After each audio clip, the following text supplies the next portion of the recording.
একচল দ্বিঘাত সমীকরণ দেখতে কীরকম হবে না, a x square plus b x plus c equal to 0। তো আমার কাছে যদি এরকম একটা ইকুয়েশন থাকে 2x square plus 3x plus 18, এটা কিন্তু সত্যি সত্যি একচল দ্বিঘাত সমীকরণের আকারে লেখা। যদি 2x স্কোয়ার হতে হবে, যদি এরকম হয় যে 3x square plus 2x plus 6, বলো এটা একটা দ্বিঘাত সমীকরণের আকারে লেখা। যদি এরকম আসে minus 3x square minus 2x minus 6 equal to 0, এটা না স্যার এখানে তো প্লাস দেওয়া আছে, এখানে প্লাস দেওয়া আছে, এখানে প্লাস দেওয়া আছে, আপনি মাইনাস দিয়ে বলছেন, এটা কী হবে? এটা তো সত্যি সত্যি তো হবেই না, এই না, এটা তো ভুল না। এটাও ঠিক। কেন ঠিক? কারণ এই লাইনটাকে আমি এভাবে লিখতে পারি, minus 3x square minus plus minus 2x plus minus 6 equal to 0। এটা কিন্তু আমাদের একচল দ্বিঘাত সমীকরণের আকারে লেখা। কেন? এ হচ্ছে -3, বি হচ্ছে -2, সি হচ্ছে -6। এটা হচ্ছে এ, এটা হচ্ছে বি, এটা হচ্ছে সি।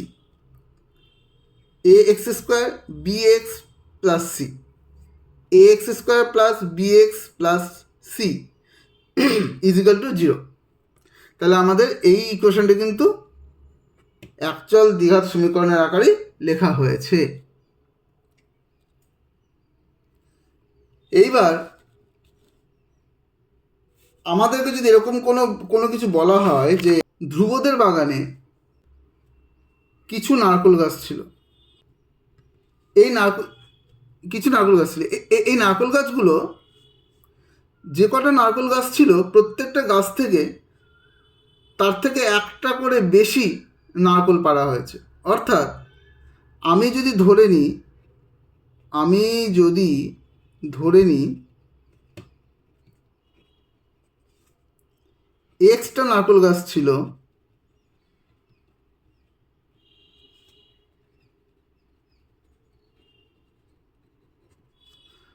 তাহলে প্রত্যেকটা গাছ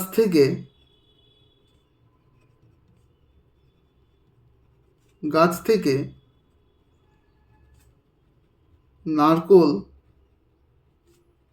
পাড়া হয়েছে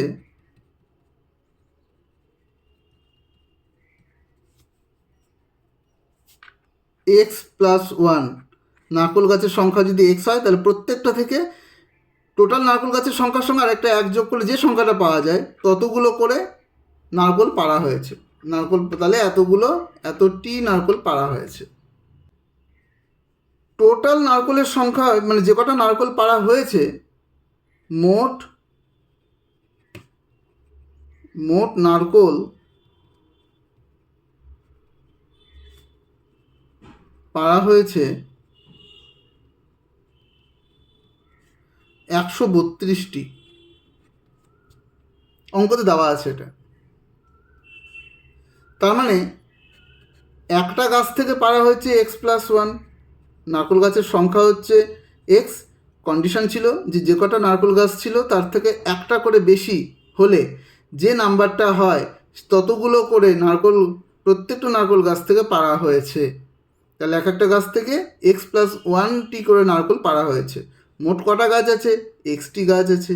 তাহলে টোটাল কতগুলো নারকেল পাড়া হয়েছে না x ইন্টু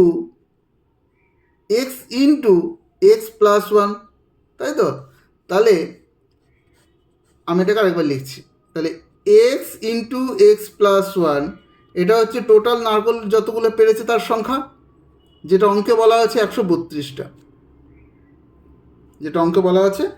132টা। আমাদেরকে এই অঙ্কটা দিয়ে বলেছে যে তুমি এটাকে দ্বিঘাত সমীকরণের আকারে রূপান্তরিত করো। খুব সোজা। আমি এক্সকে গুণ করবো x স্কোয়ার দিয়ে, এই এক্সকে এটাতে গুণ করবো এক্স স্কোয়ার ইকুয়াল টু 132, বা x square plus x minus 132 equal to 0।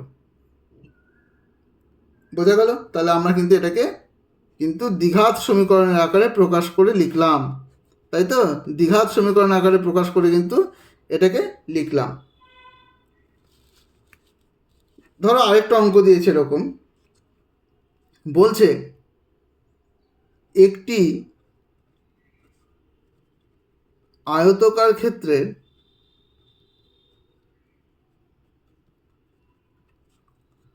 প্রস্থ দৈর্ঘ্যের চেয়ে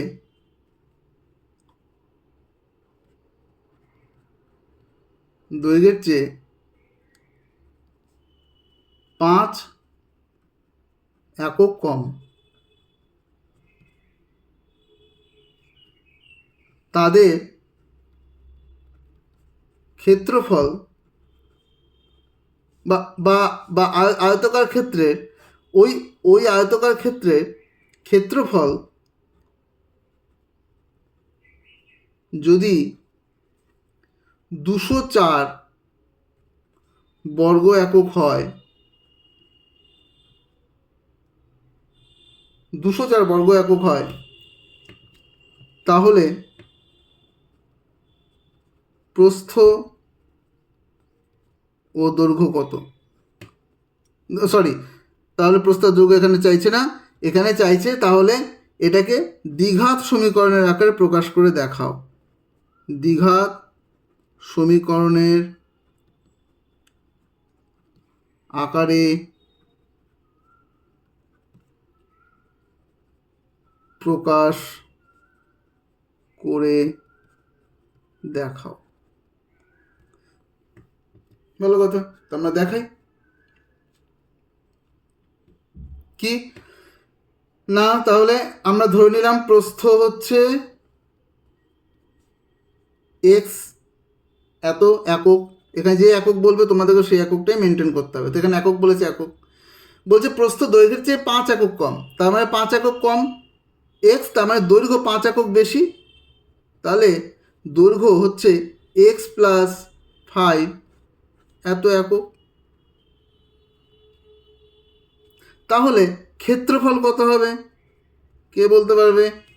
এক্স ইন্টু এক্স প্লাস 5, এটাই ক্ষেত্রফল, যেটা অঙ্কে বলা আছে 204। তাহলে লিখতে পারি বা এই এক্স গুণ হবে এক্স স্কোয়ার, এই 5 গুণ হবে x 5x, x square plus 5x equal to 204,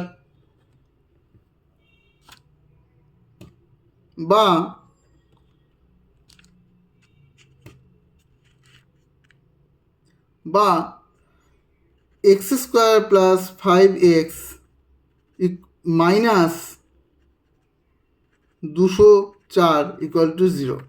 তাহলে এটা আমার কিন্তু দ্বিঘাত সমীকরণের আকারে প্রকাশ করা হলো। এরকম অঙ্ক আসবে, এই অঙ্কগুলোকে দ্বিঘাত সমীকরণের আকারে প্রকাশ করতে হবে।